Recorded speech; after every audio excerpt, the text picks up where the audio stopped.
You're totally surrounded by yes, politics. when your little girl comes and tries to look for a way to convince you why you should buy them a bicycle, that is politics. So I don't think the politics in Parliament is different than any other politics out there. Okay. It's about how you think, how you strategize, and how to get what you want. Okay. Yeah. Let's look at now, because now you've described exactly what makes you feel like, because you're putting it like politics is always around us, so it is not like you're getting into it for the first time because you've been surrounded by it from our households and all that. Now you are getting into this field, or you are already in this field already. Yes. What is it that you see as something that lacks for the people that you want to represent? And before we get into just how exactly we plan to solve that, let's just start highlighting some of the issues that you feel. These are the issues that are affecting the people in my community, and I'd like to get into Parliament so that when I'm there, I represent them, because I feel like their voices have not been heard enough. Yeah, right. So beginning first of all with our health situation, I think Samburu County has one of the worst health crisis, because you can walk into the Mara Referral Hospital and you will not find any painkiller, despite having structures. Even the staff there is demotivated, because and this is something we do not want to go on. That's something I would want to work on and change once I get into Parliament. If you look at the situation of schools in Samburu, there are places where we have classrooms with anthills growing right in the middle of a classroom. There are places I have seen children studying under a tree in this century, and we have members of Parliament who are supposed to ensure that these kids have a shelter. And not to talk about food, because it's almost like a luxury in Samburu. It's no longer a necessity. It's actually, food is something that is gotten by very few people. And you wonder where we are in our country. And if you look at infrastructure, there are places that are totally inaccessible. There are places without network. How comes our 4 members of Parliament cannot do anything about the availability of these network boosters? And you see the lack of accessibility of bad roads, and also the lack of network aids in insecurity, because some of these places like Wamba, Sapashe area, vehicles are attacked on the road. Why? Because even if you are to have a security or a 411, there is no network. And Safaricom uses this mountain in their adverts. It's very unfair. So it uses. So if I get into Parliament, I will disturb Safaricom until they install a huge booster there. Let's get into, because now you've mentioned that we have 4 members of Parliament who are from Samburu County, and they have not been able to make a difference. How do you then plan to make a difference? Probably because if it is 4 of them unable to do that, maybe the situation is it's not even something that can be worked on. I think it's about priorities. They have their priorities, which I don't understand what are their priorities.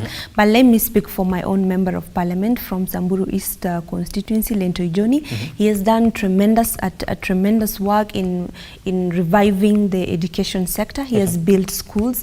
We have seen schools mushrooming from where there have never been schools, and he's doing very quality classrooms, tiling and all that. And then there are boarding schools coming up for girls. You know, the girl child education is something, it's a matter of concern in Samburu. So he has ensured that these kids are at least in a haven when it comes to schools. That's my MP for Samburu East, Lento Ijoni, Jonathan.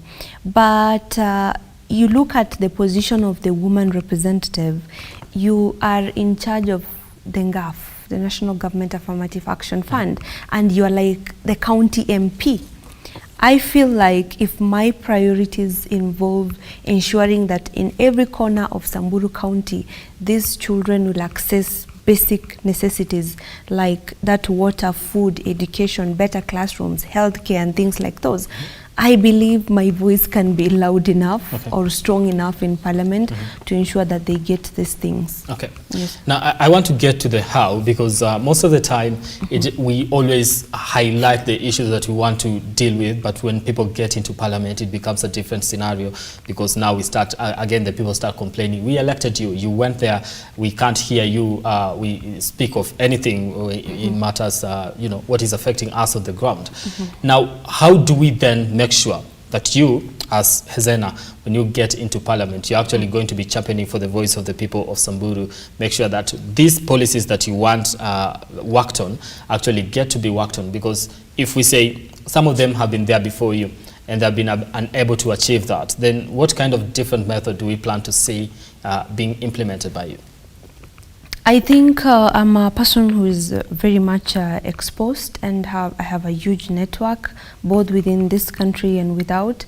And for instance, in the health sector, I have investors who are ready to invest already. You've spoken to them, so they're willing to come on board. Yes. Last year, I was at the African Women Summit in Dubai, where I met a lot of investors who are particularly interested with the health sector and revolutionizing the health sector. And I pointed out that I'm running for this seat, and they are very much willing to come and work in Samburu. That's just one example. And I have so many others. And if you look at things like the education sector, it takes very little, because there are funds for this. We just need to have the right projects and the right bills enacted to ensure that these resources get to the people. Because the problem with this country is not lack of resources. The problem with our country is proper utilization of resources. We have the wealth. Our country is very rich. Let no one lie to you. But how are we utilizing these resources? Like Martha Karua said the other day, the president will sign out the bills, the money, the budgets, and the money will be released by the National Treasury. But who is receiving this money on the grassroots? It's the MPs, it's the governors, it's the MCAs. If they do not properly utilize and channel these funds to go to the purposes they intended for, we will end up as miserable as the years go by. And it will not be up to the president we elect. And I have friends all over. I have friends who are willing to invest in Samburu. Like my manifesto does not revolve around health and education only. I also have an agricultural revolution plan, which I intend to introduce to Samburu County, so that we have an alternative means of livelihood. Because I feel like our poverty has been heightened by our lifestyle. You know, just following the cows, and then you have the drought, there is no water, and then you have Pokots, Boranas, and Turkanas attacking from all sides. So the only way to ensure that we move from this retrogressive cultures into something sustainable that will kill so many birds with one stone, it will end lack of food, hunger, it will minimize, if not reduce completely, conflict, and it will also aid in employing the youth, you know, and giving them something to rely on other than idling. I have also an initiative called for youth empowerment and talent development. I intend to come up with the 2 hub centers. One is for ICT, and the other one is a talent hub. So this is where they'll be breeding talent. And of course, I'm looking at investors. I'm not just relying on the Kenyan government, because I know the position of the women representative, I think, has the least budget. But I just want a platform where I can be able to impact the lives of these people. Yes. Now let's talk, because you say you in terms of your previous accolades, you kind of have well connected, because when you mention, you say, I'll be looking for investors. Let's get into how we plan to do this, and probably how your current title and just you being in the beauty pageant is going to come in handy when it comes to you delivering for the people of Samburu. Talk about the ICT hub and all that, and just coming in to support the talent. Right. So while I was Miss Commonwealth, I still am the reigning Miss Commonwealth. I started an initiative called the Pastoralist Sports Initiative. The initiative basically brings together youth from different pastoralist communities, where they get to interact, they live together for about a week, doing tournaments in various sporting activities, like they have volleyball, football, netball, and stuff like that. And I bring these are the young generation. We are trying to nurture them. We bring them to one facility. That's where the girls will be staying together, the boys will be staying together. They get to interact. This is not something that happens in the north of Kenya, because so every community tries to live alone, and when they go to ball games, they interact in the field, but afterwards, they don't know how their life is beyond the field or the school. And in most places, you find, like in Baragoi, you'll find a school with students from Samburu community only. Another side in Nachola, students with Turkana students, schools with Turkana students only. At what point can we bring these people together? Because we are trying to nurture a fresh generation, a generation that is free from stereotypes, you know, and people that can look at the world like we are family. It's a global village. We are all supposed to interact and socialize. That's how the world moves forward. So we bring them. They have music, entertainment in the evening, and then during the day they are playing. And then from around 4 they'll rest and have these musicians from these communities coming to entertain. They share a meal. They interact, and I love that. Yeah, it's something. It's been happening since 2018. That's 5 years now. So what we normally do, we host this tournament at the borders of these pastoralist counties within North Kenya. But you see, I was doing this because as a Miss Commonwealth, the crown is national. It's not for Samburu only. So now that I already had these plans even before I came to politics. So now that I have this plan to come up with a talent incubation center, this maybe building a huge, we already have the proposals ready. I'm just waiting to get to Parliament. Can we start working on them right now? Do we have to wait to get to Parliament? Totally. So once we have this hub, we'll have like hostels. These people will be forced to live together. They'll be forced to recognize and appreciate each other's strength.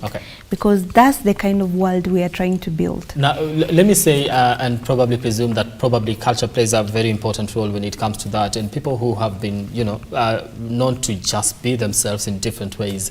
How do you then, because it's not something that you can start changing today and it happens today.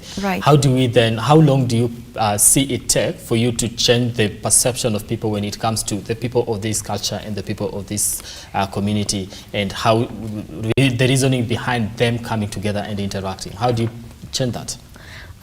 Let me shock you. You know, as I speak here, I was not raised in the city. I was raised in the same village until my first time coming to Nairobi actually was when I was joining university.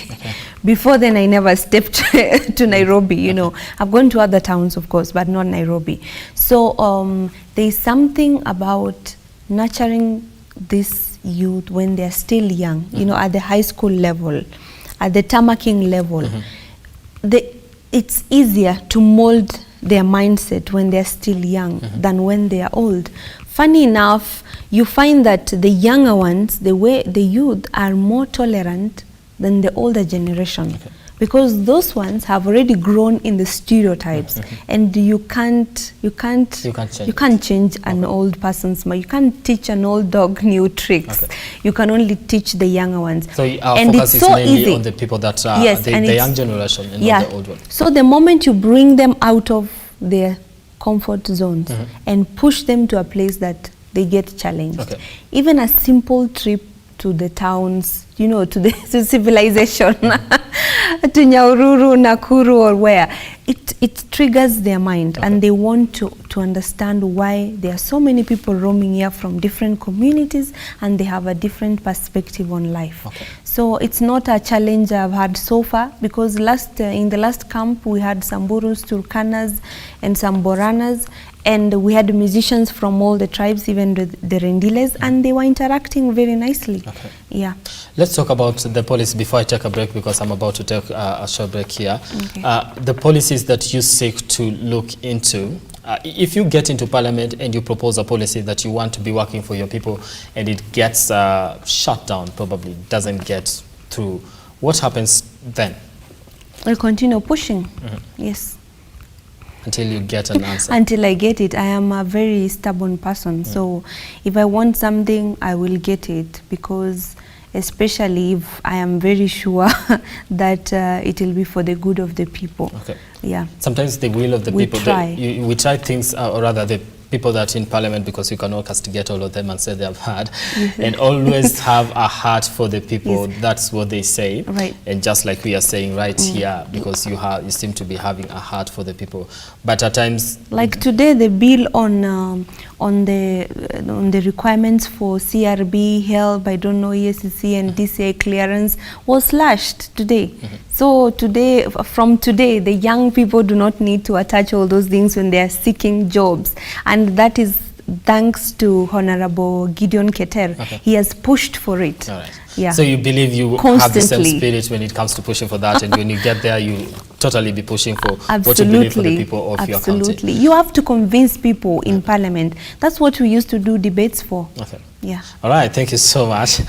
Now, this is Hezena Lemaletian. She wants to be the next woman representative of Samburu County. She calls her, she doesn't call herself. People call her the Queen of the North. All right, this is the bottom line, KE. We take a short break here. When we come back, we'll be getting into the discussion on how exactly she plans to convince the youth to vote for her, considering the fact that not so many youth have registered as voters. Now, she is a youth leader, and also her space when it comes to the party that she is vying with for the women representative Samburu County. And also, we'll also be looking into the politics of the day and her take on that, and which is happening in the country. I take a short break here on Lookup TV. Continue engaging us on our socials at Amoy Brian on Twitter at Lookup TV. The hashtag is the bottom line KE.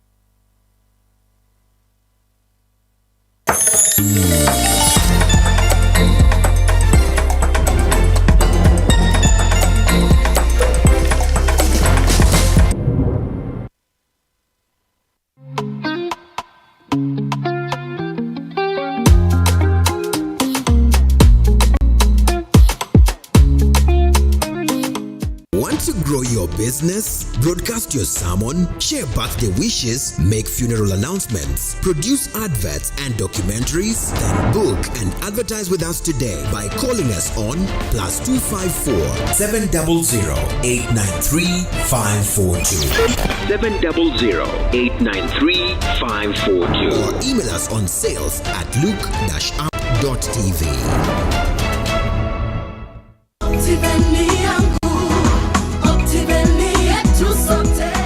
Hi there, my name is George Washuri. I am so happy to see you, and today I am here to enumerate, to explain how we package our land investment. We have 5 levels of our property, and we classify these levels as 1 star, 2 stars, 3 star, 4 star, and 5 star.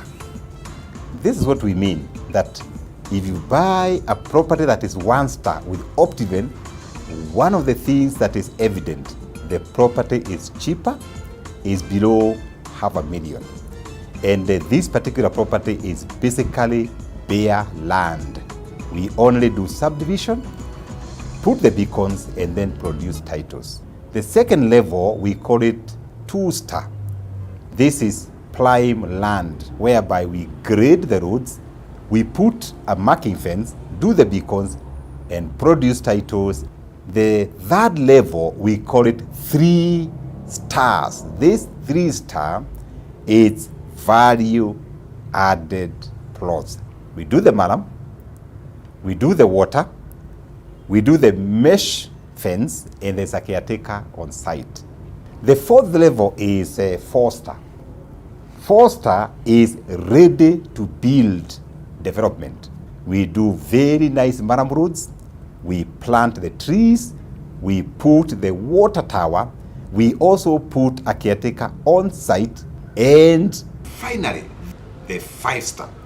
The 5-star is premier, is the top level.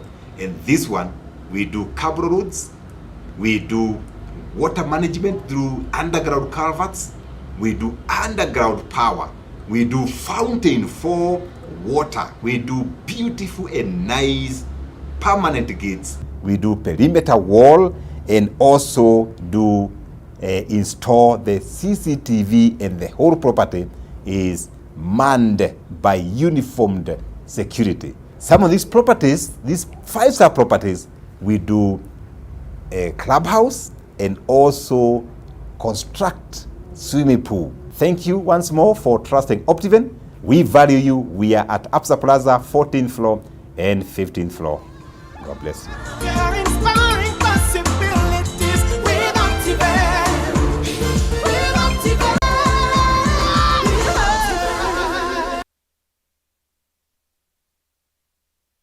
Like, follow, subscribe, click the notification button. Join the Lookup TV movement now.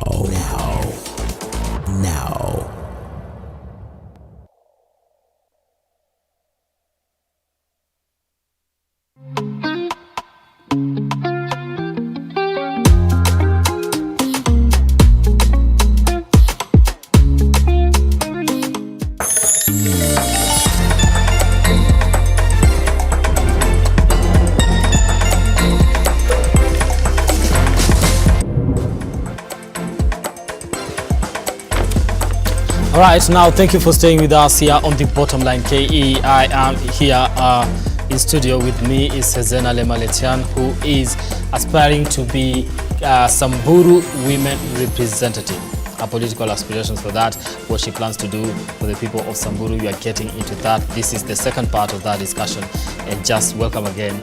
Welcome once again here on the Bottom Line KE. Before we went for a break, we just talked about your policies and what if you go to Parliament and you don't get to secure that.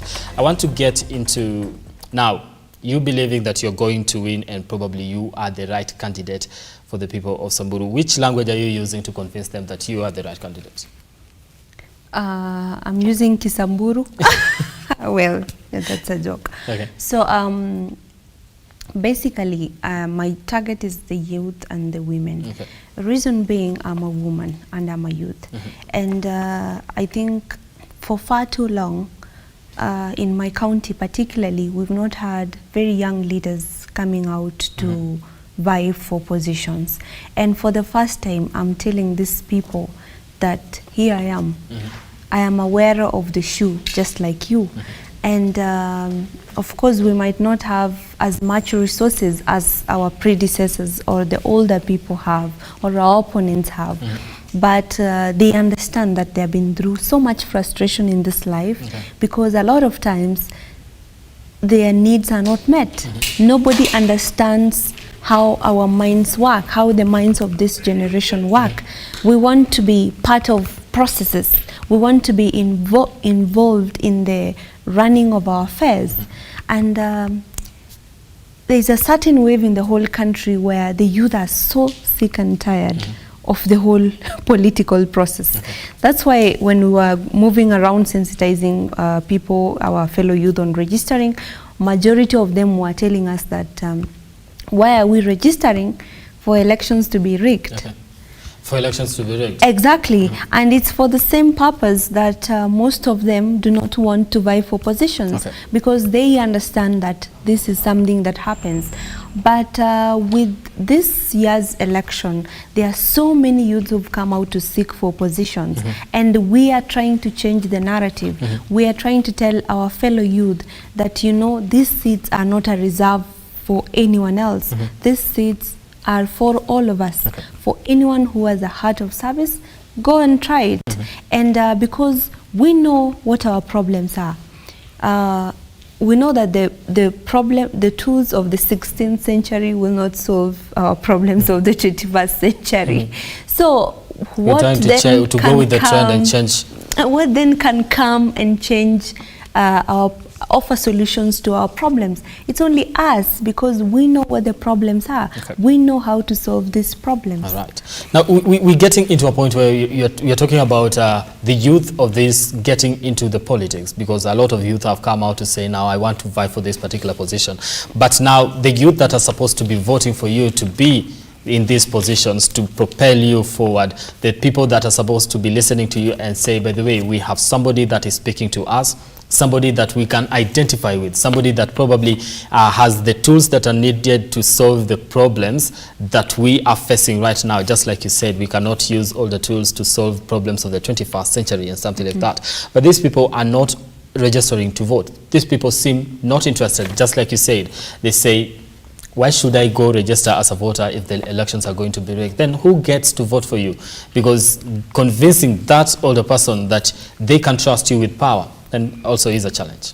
Most of them have registered, although not as much as we expected. We've done quite a lot of sensitization, because I'm in a group of youth leaders who majority are aspiring across the whole country from all political parties.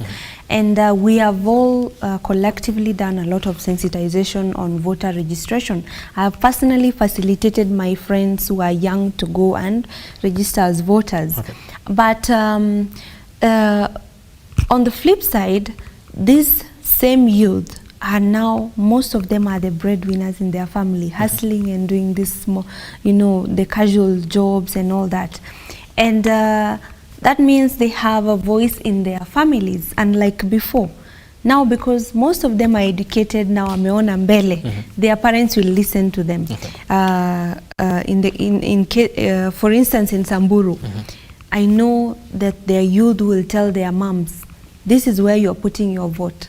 So we are also counting on those ones because we know they have a voice in the family. They have a say on who gets voted. And they will try and convince their parents why Hezena, why not so and so. Right. Now, the parents and the older people in that generation are not people that you are looking forward to, or rather you sit down and try to convince them?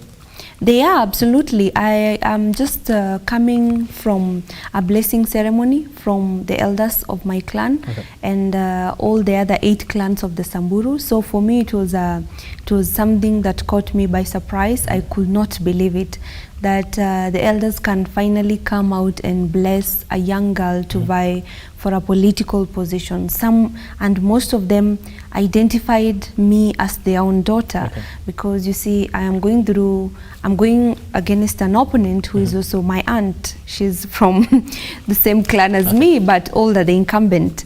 So now they were telling me, now we have our daughter. We are going to, to draw our strength behind our daughter. For me, that was a show of faith that I cannot take for granted.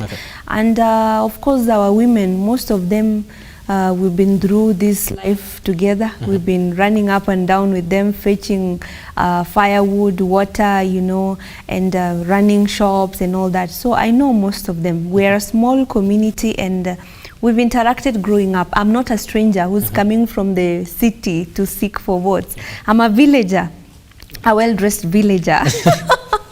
All right. Let's look at something. I want to revisit how people came to know about you, because you've been in the political space, but this scenario during the Azimio la Umoja at Kasarani, that's when you shot.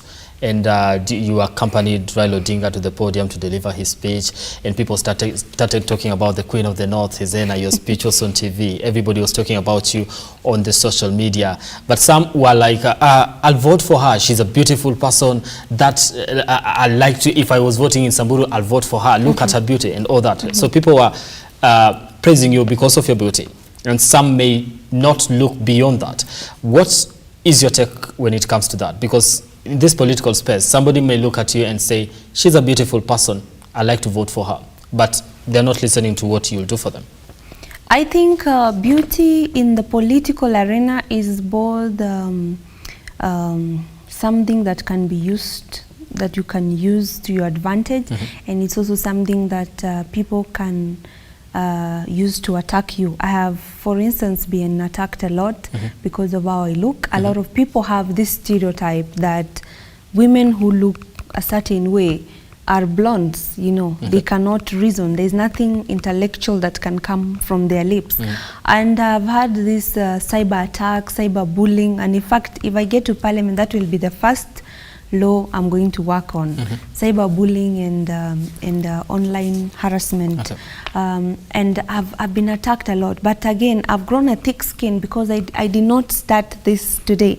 And what got me into the public space, the limelight, when I was Miss Tourism Samburu in 2013 and 14, I was the pioneer, and it was live on K24. We were being, we were being followed around with cameras. It was like a reality TV show, and people were calling me Samburu.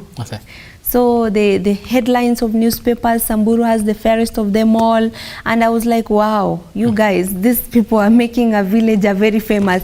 And it came with a lot of cyber attacks. People were saying very hurtful things to me back then.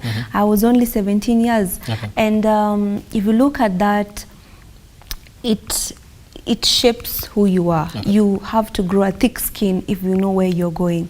So right now, the things they are throwing up at me, I'm being accused of so many things, you know, people just assume stuff. I just have to ignore, because what I'm doing is I'm not a victim. I am a trailblazer. I'm blazing the trail. So if I get a place that has thorns, I will walk through it with my head, because I'm deliberately and intentionally blazing a trail for those people who will come after me. Okay.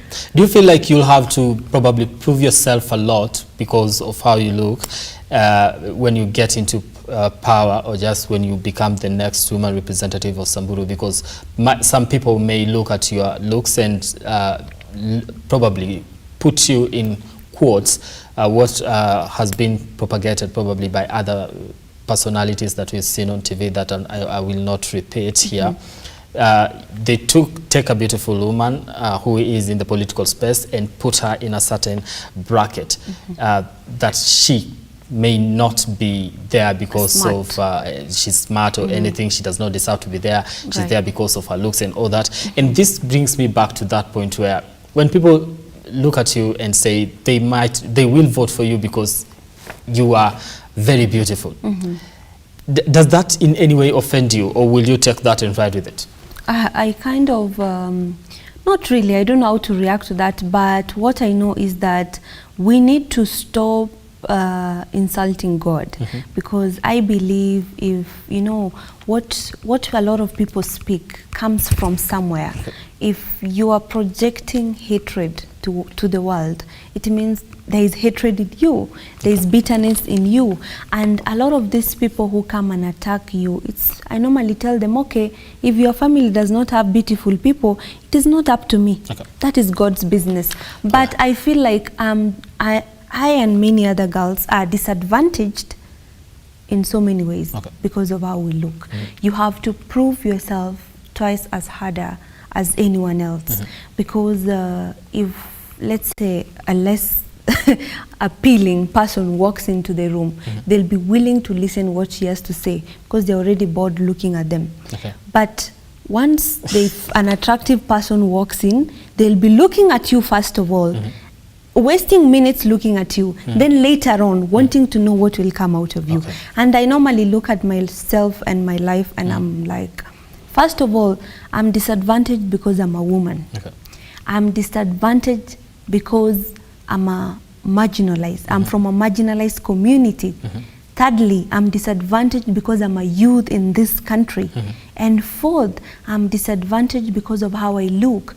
But I choose to rise above this because I'm blazing a trail. We will not sit back and act like victims for the rest of our lives. The buck has to stop somewhere. We need even leaders who are in power already to make sure that more young women who are attractive, let's use that word, are in parliament, are in positions of influence, so that we change the stereotype in this country.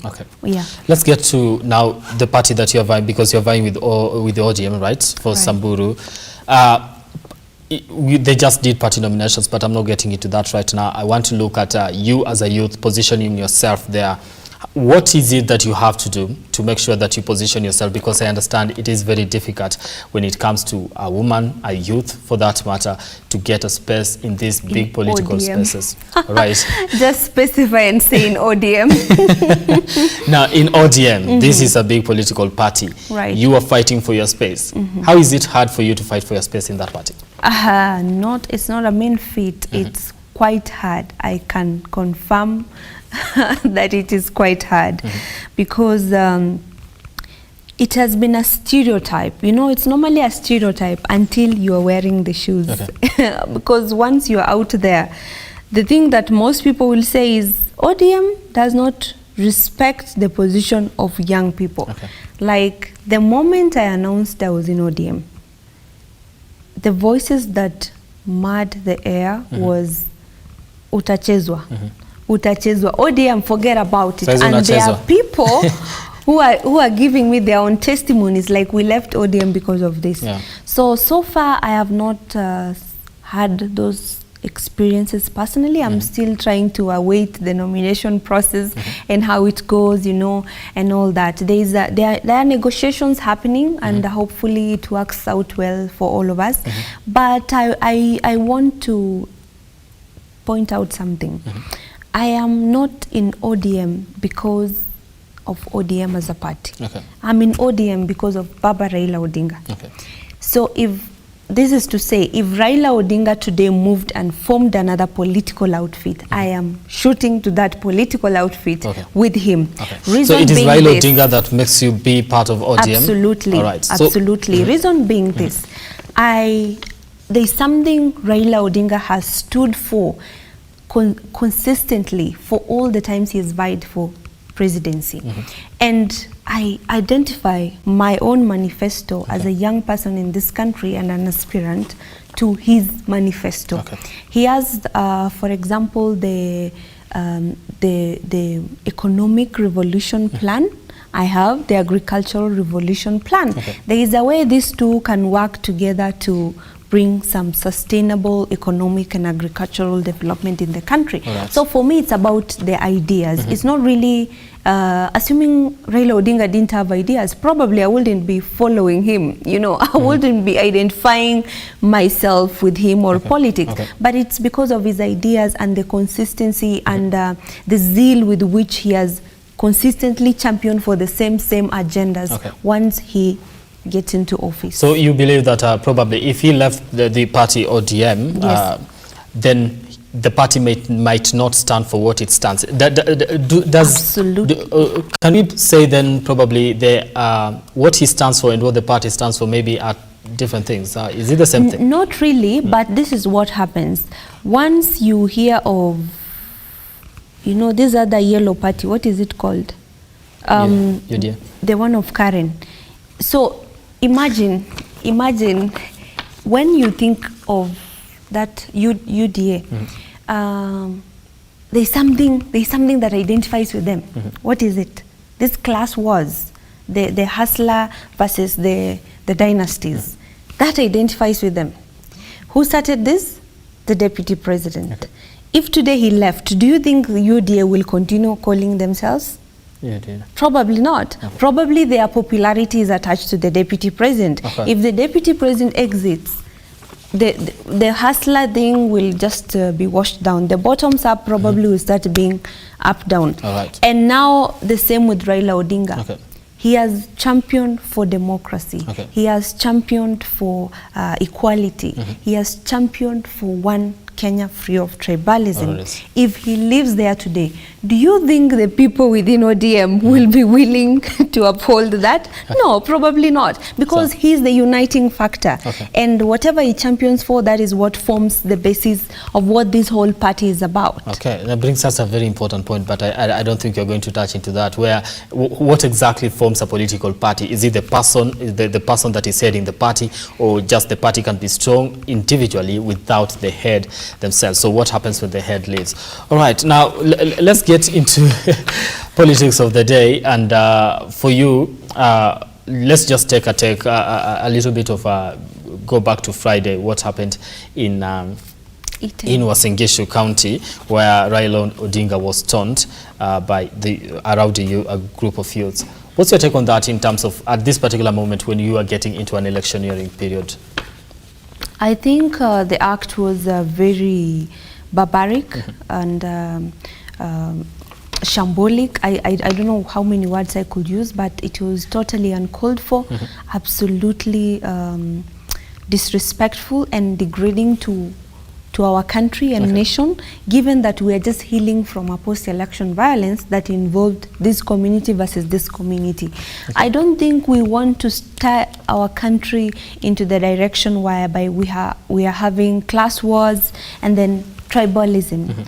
It's a very delicate moment for us right now in this nation, and anyone propagating, anyone sponsoring, anyone leading or taking part in acts of violence like those those are people, those are enemies of our state, and should be treated as such. All right. I just wanted to get your thoughts on that before we got into, because I'm also running out of time and I'd like to wind up, but I can't do that until we touch on this subject, which is important for you also as a candidate and for the party that you are in.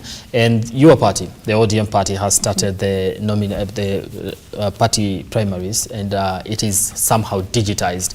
But it has been accused of, in most cases, people come and say ODM, when it's conducting primaries, they're always chaotic and all that. They're never free, they're never fair. Some people are being given direct tickets. What are your fears when it comes to that, the nomination process? I think, yeah, there's been a lot of